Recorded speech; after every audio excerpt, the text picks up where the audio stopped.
Yo, mambo vipi, it's your boy Dikene White, na leo tena tuko kwenye street, tumekuja kutembea. Tuko kwenye bunge la wananchi, tunataka tusikie wanasemaje, hakisha kwamba unanifollow kwenye mitandao ya kijamii na pia una subscribe hapo ndani ya Mutembei TV. Dikene White kila party, let's go. The first term, Uhuru Muigai Kenyatta has greatly the impact that he has brought in this second term is being seen. And for the last 1 month, I have crisscrossed around 12 counties. The last one being Narok County. Nataka kuambia kwamba in terms of infrastructure, Uhuru Muigai Kenyatta has really done his best, especially not only even within Central, but also other parts of the country. For instance, those people who come from Bita, from now Bita to Rusinga, I was there a week ago. Barabara is smooth. Ile bridge ambayo ilikuwa imesumbua miaka kwa miaka, it's now crisscrossing. Is it true or false? Ukitoka hapo sasa hiyo highway ya Katito, hapo mahali pamesumbua muda gani? But the highway sahi wamenyorosha highway. Ukienda Kakamega, ukuje Nairobi, sasa ona Nairobi Expressway. Unaweza sema second term kweli Uhuru hajafanya kitu? Hospitali. So just imagine in the next 6 months kutoka Westlands kukuja hapa Mombasa using expressway, you will only use 10 minutes. Kutoka Westlands Kangemi kuja hapa Mombasa Road. Isn't this guy working? So mimi naweza sema kwamba Uhuru alifanya kitu mzuri sana kuleta handshake. Number 2, people of Mount Kenya. Nimewambia kwamba in the last 1 month I've crisscrossed around 10 counties. Among those counties, one is Muranga, another one is Nyeri, and the last one was Kirinyaga. And unapoenda huko, because I am a politician also, I have interest in also listening to what people say on ground. Nataka kuambia kitu moja. Raila has got ground in Mount Kenya. The only people who are supporting, who are in the other wing, they are mostly youth of our age. Youths, mostly. And you know how hard it is for a youth like us kupata line imepanga kutoka hapa Jacaranda mpaka pale social alumenda pale kusoma, lakini wazee upiga kura. So Raila has got a very massive support in Mount Kenya. And for that reason, is likely to score around 40%. What we only need in Mount Kenya, what Raila only needs in Mount Kenya is 20%. But he will make it even 40% from the ground. The last one are people of Mount Maliza. Why is Ruto concentrating his rallies in Western? Ruto already has sensed danger. I want to tell you that wacha bunge ivunjwe. Mwenye anakondoli Mount Kenya bingu Uhuru Kenyatta aseme kwamba I'm now going to rally behind. Already ashaonyesha. Sisi unajua sisi tulikuwa tunafikiria labda anaweza kuwa anamchezea, si ndio? But even in the last meeting yenye alikuwa na youth State House jana, alisema ndio maana tunaunga hii AZIMIO la dalili za mvua ni mawingu jameni. So wacha bunge ivunjwe. Brigadiers wale ambao wanataka sasa kuunga, ambao washajua urais unaenda wapi, waanze campaign, ndio you will see how Mount Kenya will be. Ndio maana unaona Ruto concentration yake imerudi wapi? Western is a swing vote. In every country lazima kuwe na area yenye ni swing vote. Saa hii tunachukua Mount Kenya kama swing vote. Si kweli? Because Mwangi wa area atachukua percentage yake. The moment alisema kwamba anataka upresident, 2 million were at his back. So now that one is what we wanted. Akichukua 2 million, unajua amechukua percentage gani? Itakuwa imeenda kwa Ruto. Anaenda Western, and if there's something that has happened now in Western, Mudavadi has done something we call political suicide. Commit political suicide. Mudavadi has committed political suicide. Why am I saying so? It is to advantage of Raila Amolo Odinga in Western. Yeye kutoka tu pale kuja kwa UDA ilipatia Raila nguvu sana Western, especially Vihiga, Kakamega and Busia. Trans Nzoia and Bungoma is there around 60. So in Western region, I want to tell you, I'm a member who come from there, and on several occasions I do visit there. I know what is on ground. Raila Amolo Odinga is likely to make it there with a landslide. So I think what I've discussed, all that I've discussed can answer the last question. Who has the possibility of winning the election? Should I explain that? So I always say here, it will be just like a day. It will be on 9th of August this year. Is it so? Let us get prepared. It has been a high, tumekuwa kwa opposition for a long time. We have been languishing there. When we see light, let us use it very well. Sisi tuendeleze kupiga kampeni kama hatujai piga kampeni. Tuambie mabibi zetu, tuambie watoto wetu, tuambie mababa zetu na nani kumwambia kwamba it is time for change. And what we want is 100% voting pattern.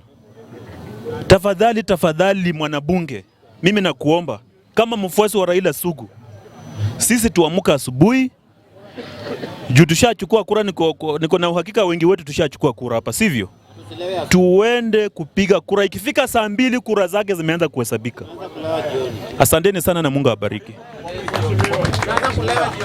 Mheshimiwa, niko na swali ya mheshimiwa.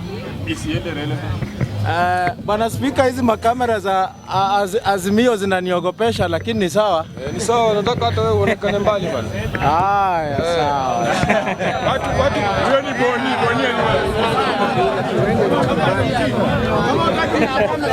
Haya, sawa.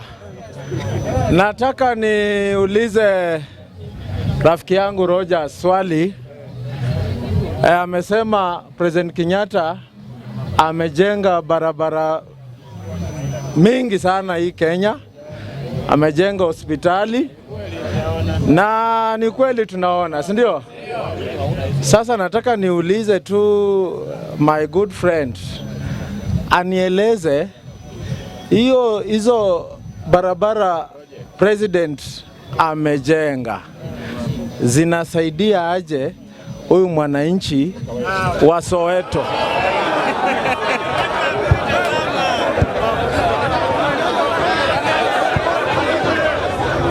Aya.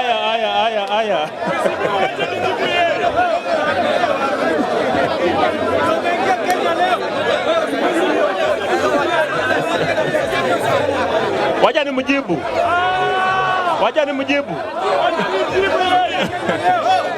Aya. Unajua yule rafiki yangu sana na lazima nimweke sawa. We happen to come from the same area. He is my brother. Sasa nataka kuambia, na kama kuna mwingine labda angekuwa na swali kama hilo, I want to tell you one thing. In a country that is growing fast, the first determinant inakuanga road network. Because the faster the movement, the further the growth of economy. Nataka kukuuliza saa hii, mtu ambaye anatoka hapa na gari personal kwenda na town kufanya budgeting ya vitu zake maybe za duka, na wewe mwenye uko na bicycle na mwingine ako na mguu anatembea in a poor road, who is likely to make a change within? No, I'm coming there.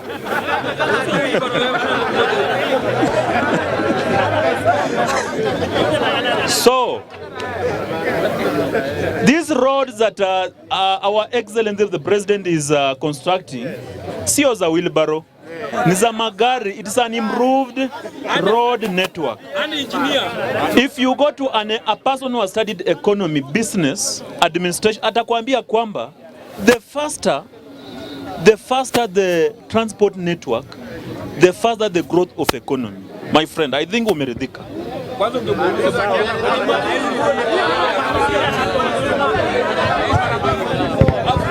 Asante.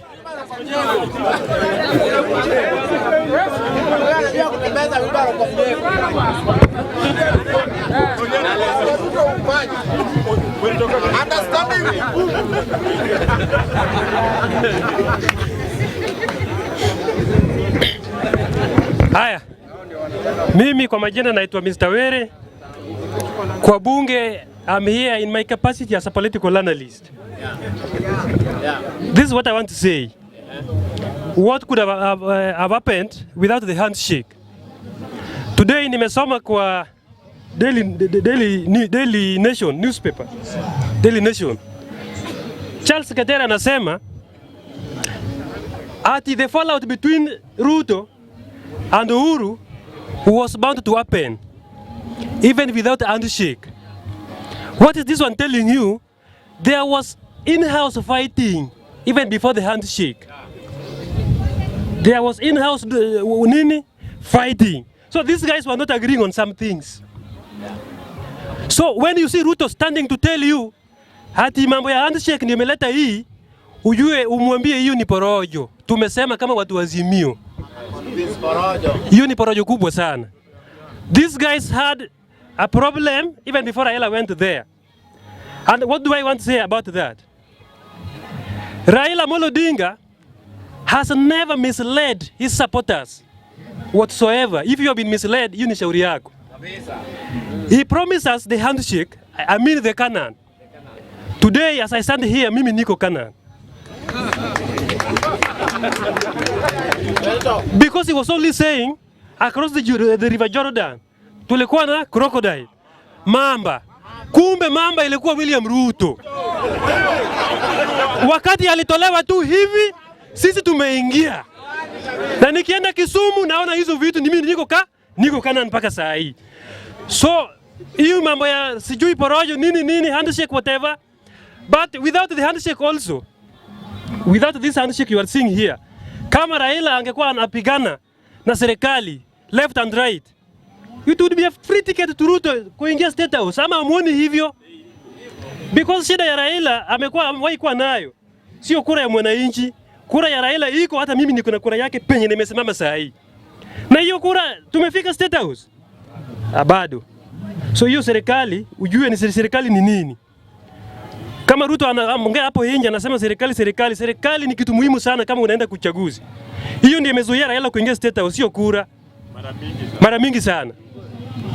So it could have been different without handshake as well. Kama Raila bado alikuwa anapigana na serikali. Nimesikia watu wanaongea hapa Raila angesimama na wananchi vile amekuwa amesimama na wananchi. Huyu mtu mwambie ajui siasa.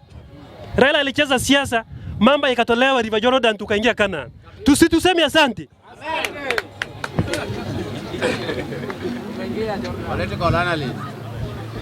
Who has the possibility of winning 2022 elections?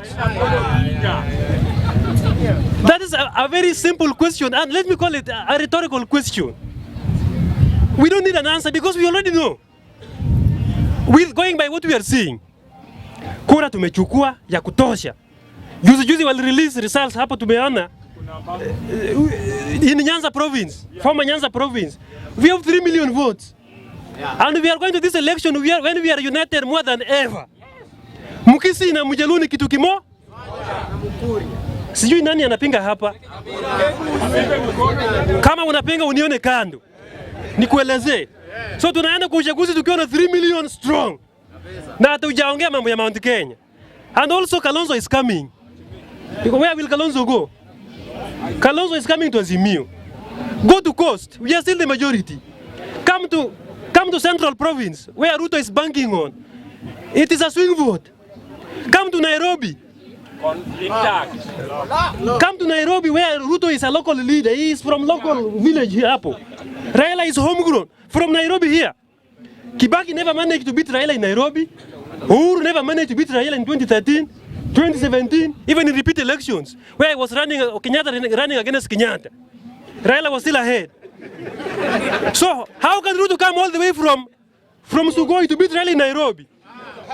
Ni mara yangu ya kwanza pia kupiga kura Nairobi. Kura ya Raila iko hapa. Hata sino namna gani na niko na mdomo na kura. Tunaenda kwa uchaguzi, hatutaki mchezo. Who has the possibility of winning 2022 elections? When we have Kalonzo on board, we are done with the election. And I say, Kalonzo comes, we will demand Raila to be declared the win even before elections. Tukingojea. Ati another murder. Kwa nini Ruto ako Western Province? Ako Western Province mara mingi anafanya nini huko? Ukiangalia mambo ya Mudavadi, imesemekana hapa, Mudavadi has committed what is called political suicide. And as a political analyst, I want to stress it is what is called political suicide. It has been said, I need not to repeat, I'm only stressing that point. The moment Mudavadi crossed, ilikuwa inajulikana Mudavadi anaenda State House. Na hata wengi wetu hapa wamekuwa wakisema, Mudavadi kama anaenda State House, Mudavadi hadi kwa Kume debe ilikuwa Sugoi, my friend.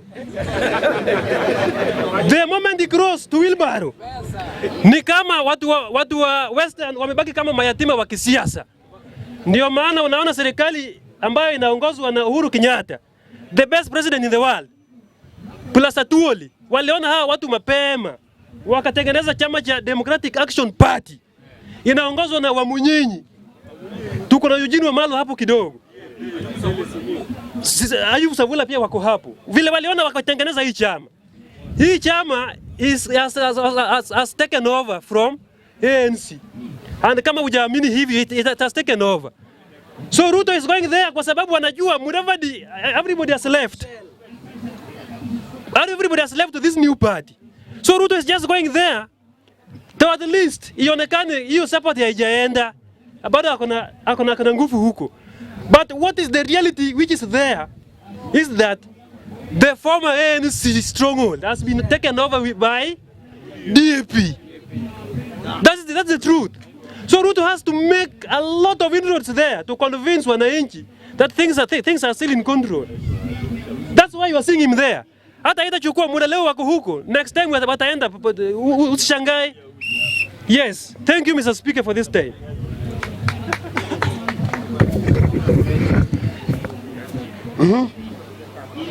Nani mwingine hapo?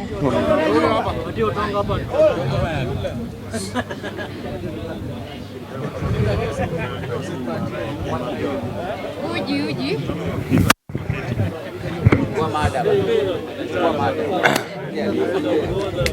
Yes. Thank you, Mr. Speaker, sir, for all with all parliamentaries. My name's Desmond Okoth from Migori County. I know this is the first time for me to stand here before you.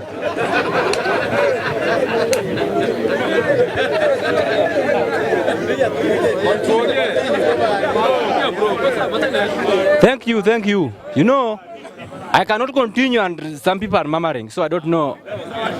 Okay, thank you very much. When I go directly to the matter, what impact of Ruto will be there if there was no handshake? Let me tell you something. You know, before handshake, Ruto could have not known that there's a person who is called Mama Mboga. And by that time, without handshake, Ruto could have not known that there is this person called Boda. This is because, you know, by that time, Ruto was in a higher class.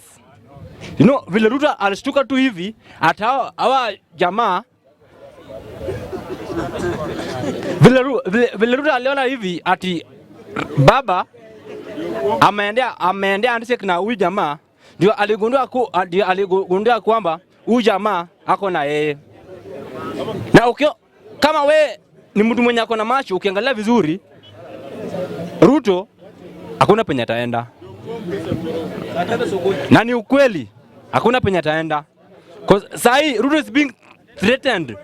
Because sahi chenye hata penye sahi amekaa tu hivi, unajua hata kama wewe, kama kila mtu kila macho ako kwako, hata wewe hata huko kwa boma penye huko unaona tu mimi tu ni adui wa kila mtu. So sasa hata tu penye yako anaona tu ye ni adui kwa Kenya. Are people of Mount Kenya in AZIMIO? This is truth. Mount Kenya, you know at this moment all these our candidates, they are just looking there Mount Kenya. I don't know what is happening there. Sijui nini inafanyika huko Mount Kenya, because kila mtu anaangalia tu huko Mount Kenya. Ruto akitoka Raila anaenda. Raila akitoka wanaenda hivi. So lazima wewe pia uzingatie. Na jana kama mungesikia habari ya jana, ulisikia vile rais wetu alikuwa akiumiza vijana. Ati wao pia lazima wazingatie. Unajua vijana kama sisi tunaangalia pesa. Lakini mzee akikwambia wewe kijana, lazima utafakari na tafadhali, lazima utafakari maneno zako. Na wenye saa hii wanapigania Ruto ni hawa vijana. Na ukisikia hata huku Shago vile maneno inaendelea, hata wewe utashtuka. Unasikia mtu amesimama na UDA, lakini anakuambia yeye mpatie tu hiyo kiti cha MC ama cha mbunge, lakini president mpe nani? Baba. Anataka pesa.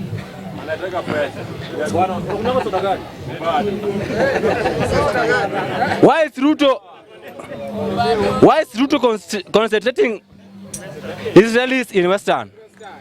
My brother, he have to concentrate Israeli there, because he knows very well that he was being visited by a newcomer. So ili apate wale watu lazima tu aende huko.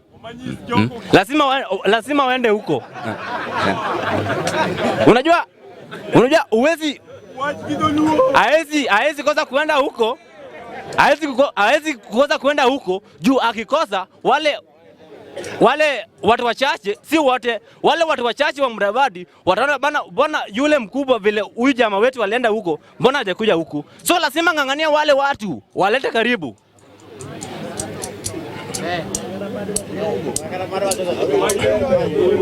The last but not least, who has the possibility of winning election? Raila and Ruto.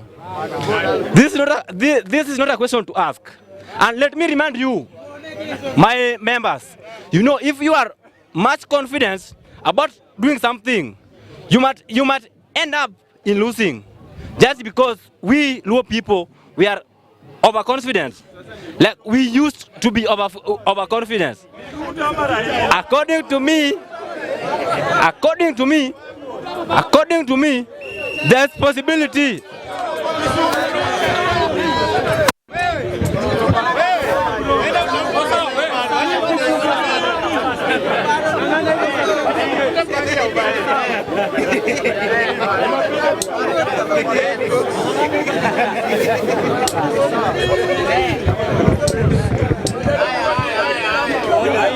Asante sana.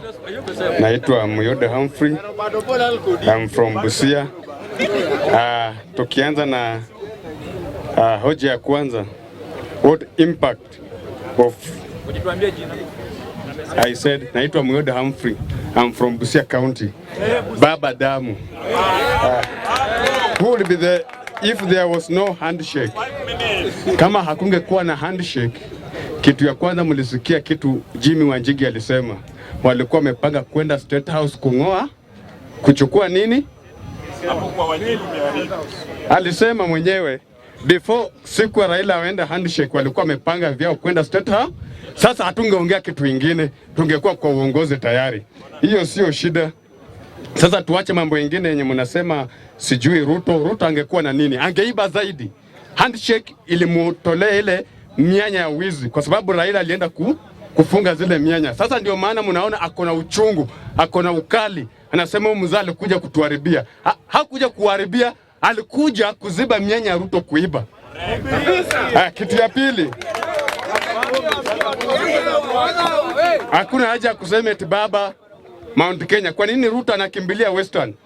Amejaribu kukanyaga Mount Kenya, alikuwa ameona amefika kilele, lakini baba ametoka nyuma, ameanza kufanya nini? Kupunguza. Sasa Ruto anaona hapa sitapata ile 98% yenye tulipata wakati ule. Sasa lazima nikimbilie wapi? Mahali kwingine. Na ukiangalia vizuri, Western pia imekuwa hostel kwa wale jamaa wawili. Wale wacha niwaite, sijui nitawaitaje.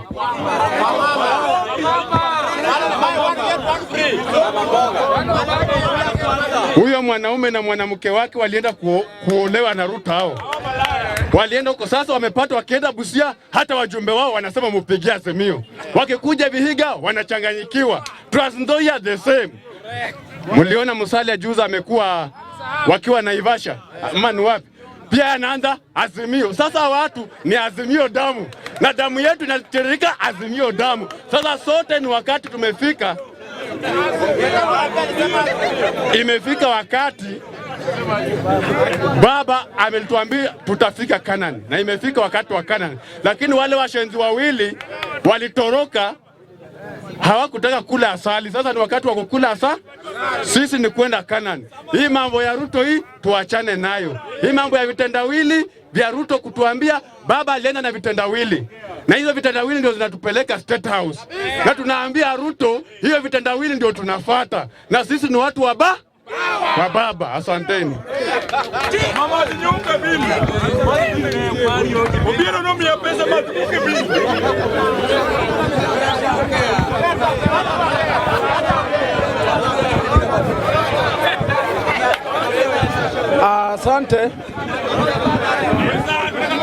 Asante bwana Spika.